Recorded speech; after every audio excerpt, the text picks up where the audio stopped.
नमस्कार साथियों, मैं आनंद कुमार घोष स्वागत करता हूं आपका लक्ष्य अकेडमी द इंजीनियर्स अड्डा पर।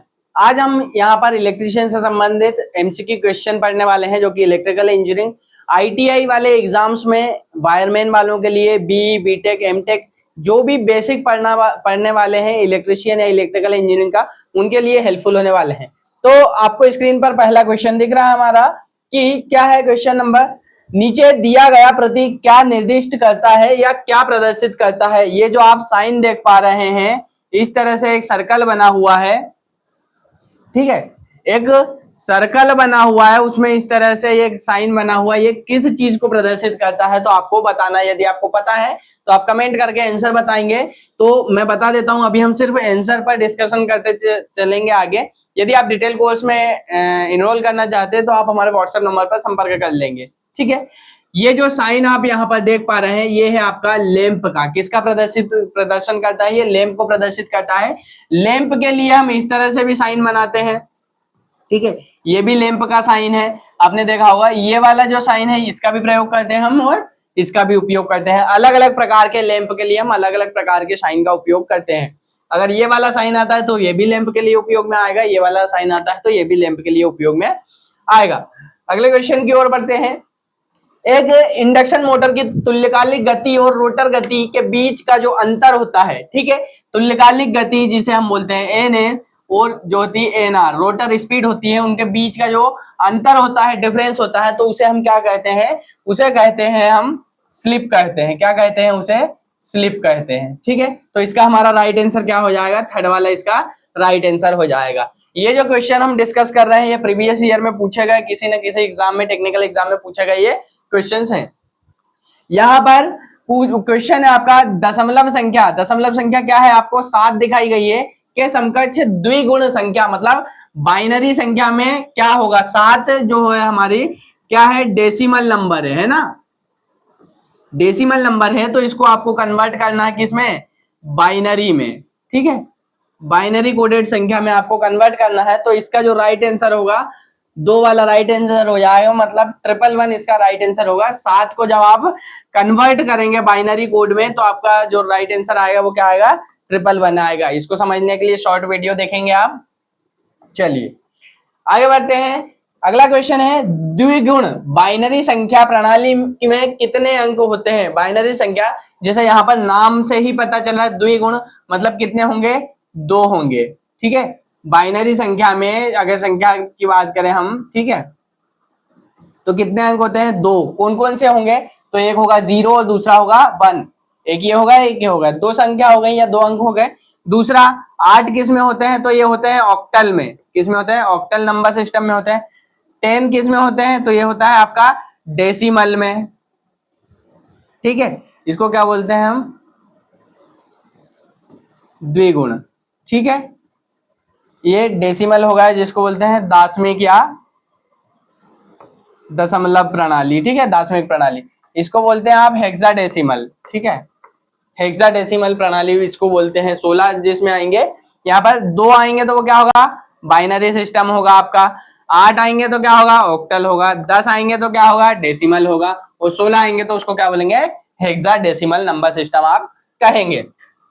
बाइनरी में 0 और 1 देख लिया। ऑक्टल में क्या होगा? तो 0 से स्टार्ट होगा, 1 2 3 इस तरह से कहां तक चलेगा? 7 तक जाएगा, ठीक है, क्योंकि एक हम इसे गिनते हैं, 0 को 1 गिनते हैं ना। इसी तरह से 0 इसमें क्या होगा आपका? डेसिमल में क्या होगा? 0 से लेकर 9 तक होगा, है ना। हेक्सा में क्या होगा? 0 से लेकर 9 तक होगा, ठीक है। इसके बाद आप किसका उपयोग करते हैं? इसके बाद उपयोग करते हैं अल्फाबेट्स का, ठीक है। इसके बाद ए बी सी डी इस तरह से 16 तक आपके अंक जो जाते हैं वो किस में आएगा? हेक्साडेसिमल में जाएगा। अगले क्वेश्चन की ओर बढ़ते हैं। एक मेगर का उपयोग आमतौर पर किसके लिए किया जाता है? तो जो मेगर का उपयोग किया जाता है वो किया जाता है आपका उच्च प्रतिरोध का मापन करते हैं हम। बहुत ज्यादा हाई जहां पर रेजिस्टेंस होता है, इंसुलेशन रेजिस्टेंस, वहां पर हम मेजर करते हैं। इंसुलेशन मापने के लिए उपयोग करते हैं किसका? इंसुलेशन मापने के लिए उपयोग करते हैं ना, मतलब हाई रेजिस्टेंस की बात करें जो कि मेगा ओम में होता है। किसमें होता है? इसकी वैल्यू मेगा ओम में होती है।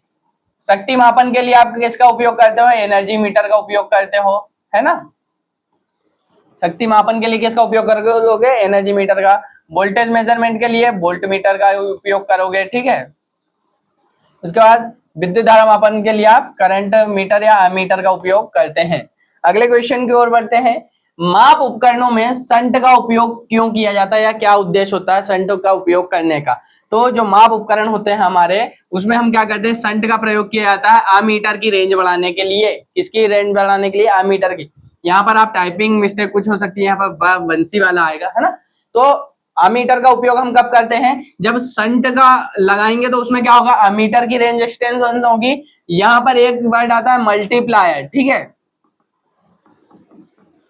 ठीक है। जब ज्यादा रेजिस्टेंस लगाते हैं हम, तो रेजिस्टेंस लगाते हैं तब किसकी रीडिंग बढ़ती है? आपके वोल्टमीटर की रीडिंग यहाँ पर बढ़ती है, ठीक है। तो अभी इसका राइट आंसर क्या हो जाएगा? आपका राइट आंसर हो जाएगा इसका एमीटर की रेंज बढ़ाने के लिए हम किसका उपयोग करते हैं? संट का उपयोग करते हैं। अगले क्वेश्चन की ओर बढ़ते हैं। अगला क्वेश्चन है, एक डीसी जनरेटर में उत्पन्न वोल्टेज मुख्य रूप से खालिस्तान पर निर्भर करता है। किस पर निर्भर करेगा?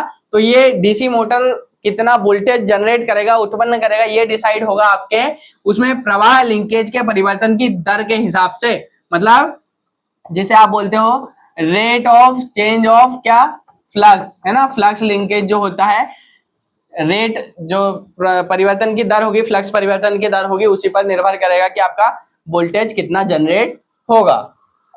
अगला क्वेश्चन है, एक डीसी जनरेटर का क्या कार्य होता है? डीसी जनरेटर क्या काम करता है आपको बताना है। तो डीसी जनरेटर करता है आपका मैकेनिकल एनर्जी को, यांत्रिक ऊर्जा को विद्युत ऊर्जा में परिवर्तन करने का काम करता है। यहाँ पर हम जनरेटर की अगर बात करें तो जनरेटर क्या करता है? आपका मैकेनिकल एनर्जी को, मतलब यांत्रिक ऊर्जा को कन्वर्ट करता है किसमें? इलेक्ट्रिकल एनर्जी में, मतलब विद्युत ऊर्जा में परिवर्तन करने का काम कौन करता है? आपका जनरेटर करता है। यहीं पर अगर हम बात करें मोटर किसका काम करती है, तो जो मोटर होती है आपका वो क्या करती है? इलेक्ट्रिकल एनर्जी को आपका कन्वर्ट करती है किसमें? मैकेनिकल एनर्जी में। ये दोनों आपके जनरेटर और मोटर जो होते हैं दोनों एक जैसे काम करते हैं, एक ही सिद्धांत पर काम करते हैं। परिवर्तन इतना होता है, यदि हम जनरेटर को इलेक्ट्रिकल एनर्जी दे दें तो वह क्या करेगा? मैकेनिकल एनर्जी बना देगा। यदि मोटर को हम मैकेनिकल एनर्जी दे दें तो वह इलेक्ट्रिकल एनर्जी बना देगी। इतना ही काम होता है दोनों का। मतलब एक जैसे हम मोटर को जनरेटर के जैसे भी उपयोग कर सकते हैं और जनरेटर को मोटर के जैसे भी उपयोग कर सकते हैं, ठीक है। आगे बढ़ते हैं। एक डीसी जनरेटर का कौन सा हिस्सा एक रेक्टिफायर के रूप में कार्य करता है? तो रेक्टिफायर के रूप में जो कार्य करता है आपका कम्यूटेटर रेक्टिफायर के रूप में काम करता है। रेक्टिफायर क्या होता है? रेक्टिफायर जो होता है आपका एसी से डीसी में परिवर्तन करता है। मतलब आपका जो आर्मेचर होता है, इसमें सप्लाई की अगर बात करें तो कौन सी होती है? आपके एसी सप्लाई होती है। और वहीं पर जब उसे हमें टर्मिनल पर मिलती है तो हमें कौन सी सप्लाई मिलती है? डीसी सप्लाई मिलती है। डीसी सप्लाई मिलने का रीजन क्या होता है? आपका कम्यूटेटर। कम्यूटेटर के कारण ही क्या होता है? आपको डीसी सप्लाई मिल पाती है डीसी जनरेटर के अंदर, ठीक है। आगे बढ़ते हैं। रेक्टिफायर में फिल्टर का उपयोग क्या होता है या क्या उद्देश्य होता है? तो जो फिल्टर होता है वो क्या करता है? लहर को कम करता है या खत्म करता है, हटाने का काम करता है। मतलब जैसे ये आपकी फ्रीक्वेंसी है, ये एसी की फ्रीक्वेंसी है, जब आप डीसी कन्वर्ट करते हैं तो कुछ इस तरह से चल रही होती है। तो इस तरह की जो रिपल्स होती हैं उनको डीसी प्योर स्मूथ डीसी में, प्योर डीसी में कन्वर्ट करने के लिए जो काम आता है वो कौन आता है? आपका रेक्टिफायर में जो होता है फिल्टर सर्किट काम आता है, जो कि लहर या रिपल को कम करने का काम करता है, ठीक है। अगले क्वेश्चन की ओर बढ़ते हैं। अगले क्वेश्चन की ओर बढ़ने से पहले महत्वपूर्ण जानकारी, हमारा इलेक्ट्रिशियन का कोर्स चल रहा है थ्योरी का, बेसिक टू एडवांस लेवल का। इसकी फीस मात्र 699 रुपीज ओनली है। इसके साथ आपको 99 वाला एमसीक्यू वाला जो कोर्स है वो फ्री मिल जाएगा यदि आप अभी एनरोल करते हैं अगस्त एंडिंग तक, तो आपको ये कोर्स मिल जाएगा। आप हमारे टेलीग्राम ग्रुप ज्वाइन कर सकते हैं। किसी प्रकार के डाउट के लिए व्हाट्सएप हेल्पलाइन नंबर पर मैसेज कर सकते हैं, आपको सॉल्यूशन दिया जाएगा आपकी प्रॉब्लम का जो भी होगा, ठीक है। इसके बाद किस प्रकार की डीसी मोटर में फील्ड कॉइल आर्मेचर के साथ श्रेणी क्रम में जुड़ी होती है? तो ये होता है आपका श्रेणी कुंडलित मोटर में, ठीक है। कैसे? जैसे ये है हमारा आर्मेचर, ठीक है, ये होगा आर्मेचर। अब इसके साथ फील्ड कॉइल जो होगी हमारी इस तरह से जुड़ी हुई होगी, ठीक है। ये क्या हो गई? आपकी फील्ड सीरीज फील्ड वाइंडिंग, ये हो गया आर्मेचर और ये हो गया आपके टर्मिनल। तो ये दोनों सीरीज में हो गए आपके, ठीक है। ये सीरीज फील्ड वाइंडिंग हो गई, तो ये पर कौन सी मोटर होगी? आपकी सीरीज मोटर कहलाएगी। ठीक है, सीरीज मोटर को बगैर लोड के नहीं चलाया जाता है, तो इसका राइट आंसर क्या हो जाएगा आपका, सीरीज कुंडलित मोटर होगी आपकी। ठीक है, जो कि आर्मेचर के श्रेणी क्रम में इसकी कॉइल जुड़ी हुई होती है। अगले क्वेश्चन की ओर बढ़ते हैं। 3 फेज की इंडक्शन मोटर का मुख्य लाभ क्या है? तो इसमें क्या होता है, यह क्या होता है, स्वतः प्रारंभ हो सकती है, मतलब सेल्फ स्टार्ट होती है ये। ठीक है, आपकी जो मोटर होती है वो क्या होती है, सेल्फ स्टार्ट होती है ना। चलो, किस प्रकार की डीसी मोटर नो लोड पर प्रारंभ नहीं की जाती? जैसे अभी मैंने आपको बताया कि जो आपकी श्रेणी मोटर होती है वो क्या होता है कि हम बगैर लोड के नहीं चला सकते हैं, इसको हमेशा लोड पर ही चलाया जाता है। ठीक है, ये दोनों आंसर आपके सेम हो गए। तो श्रेणी मोटर जो होगी आपकी, उसे हम बगैर लोड के नहीं चला सकते, हमेशा लोड पर ही चलाना होता है उसको। ठीक है, चलिए, ताप विद्युत स्टेशनों में मुख्य रूप से बिजली का उत्पादन करने के लिए कौन से ईंधन का उपयोग किया जाता है? यहाँ पर 4 विकल्प आप देख पा रहे हैं, आप बताएंगे क्या होगा राइट आंसर। यदि आपको पता है तो कमेंट करके बताएंगे हमें। तो इसमें मुख्य जो उपयोग किया जाता है आपका, कोयला का उपयोग किया जाता है ईंधन के रूप में। ठीक है, किसमें, ताप विद्युत शक्ति संयंत्र में। सौर ऊर्जा वाले इसमें के सोलर पैनल का उपयोग करते हैं हम, है ना। सोलर पैनल जो कि सूर्य के ये क्या होगा, हमारे नाभिकीय संयंत्र, किसमें, इसमें हम किसका उपयोग करते हैं, यूरेनियम का उपयोग करते हैं। ठीक है, जब आप पूर्ति आवृत्ति में वृद्धि होती है तब एक 3 फेज की जो मोटर होगी उसमें, इंडक्शन मोटर में तुल्यकालिक गति पर क्या प्रभाव पड़ेगा? तो इसकी गति क्या होगा, तेज हो जाएगी। ठीक है, इसका राइट आंसर क्या हो जाएगा, 2 वाला राइट आंसर हो जाएगा। जब वोल्टेज में इंक्रीमेंट होगा, वोल्टेज बढ़ेगा, तो यहाँ पर जो स्पीड होगी वह भी क्या होगा, बढ़ेगी। ठीक है, एनएस से जिसको हम डिनोट करते हैं, स्पीड भी क्या होगी आपकी, बढ़ेगी, या फिर जिसे हम कहेंगे इंक्रीज होगी। क्या होगा, स्पीड क्या होगी, इंक्रीज होगी आपकी। ठीक है, चलिए, एक एचआरसी फ्यूज में एचआरसी का पूर्ण रूप क्या है? एचआरसी का फुल नाम क्या है, पूरा नाम क्या होता है, एचआरसी। ठीक है, तो इसका फुल फॉर्म होता है उच्च विच्छेदन क्षमता। इंग्लिश में क्या है, हाई रप्चरिंग कैपेसिटिव फ्यूज होता है। क्या होता है, हाई रप्चरिंग कैपेसिटिव फ्यूज जिसे हम कहते हैं। ठीक है, एक गतिशील क्वाइल मीटर खालिस्तान माप सकता है। तो गतिशील क्वाइल मीटर मतलब क्या बोलते हैं इसको, मूविंग कॉइल इंस्ट्रूमेंट। ठीक है, क्या बोलेंगे इसको, मूविंग कॉइल इंस्ट्रूमेंट। ठीक है, तो ये सिर्फ डीसी का मापन करता है। ठीक है, कौन से मीटर होते हैं आपके, पीएमएमसी, मतलब permanent magnet moving coil instrument जो होते हैं सिर्फ डीसी पर कार्य करते हैं।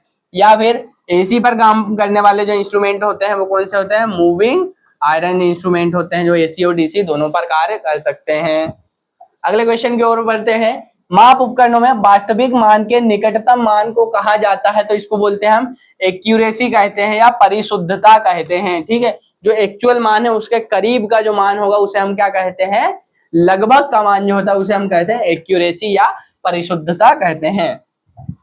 अगला क्वेश्चन है, एक डीसी मोटर में एक स्टार्टर का क्या कार्य क्या होता है? तो जो स्टार्टर के हम कार्य की बात करें तो स्टार्टर हमेशा क्या करता है, प्रारंभिक विद्युत धारा को लिमिट करने का काम करता है, मतलब सीमित करने का कार्य करता है। तो इसका राइट आंसर क्या हो जाएगा, तीसरा वाला राइट आंसर हो जाएगा।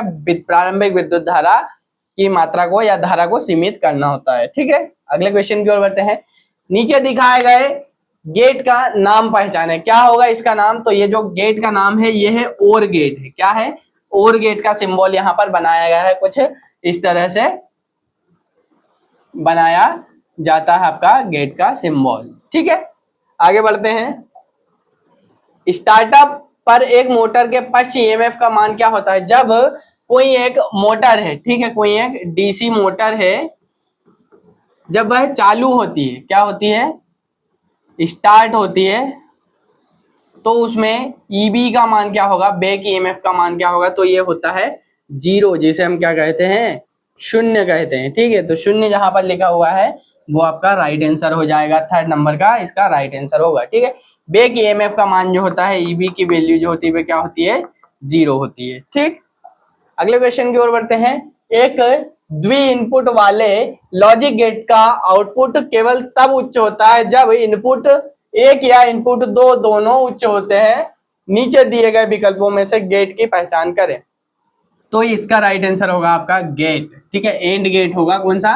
एंड गेट में क्या होता है, हमेशा इनपुट 1 या इनपुट 2 दोनों उच्च होते हैं, तो क्या होता है आपका, केवल आउटपुट उच्च होता है, ठीक है। इसका राइट आंसर क्या हो जाएगा, एंड गेट। अगला क्वेश्चन है, एक एचआरसी फ्यूज का पूर्ण रूप क्या है? ये हमारा क्वेश्चन रिपीट हुआ है, तो हाई रप्चरिंग कैपेसिटी फ्यूज होता है। चलिए, आप टेलीग्राम ज्वाइन कर लेंगे, यहाँ पर फ्री पीडीएफ आपको जनरल नॉलेज या करंट अफेयर की पीडीएफ फ्री मिल जाती है। आप सर्च करेंगे जीके क्विज पीडीएफ नाम से टेलीग्राम पर जाकर, वहां पर आपको टेलीग्राम पर हमारा चैनल मिल जाएगा। लोगो अभी बदला चुका है, लोगो चेंज कर देखेंगे आप, नाम ये सर्च करेंगे तो वैसे ही आपको देखने को मिल जाएगा।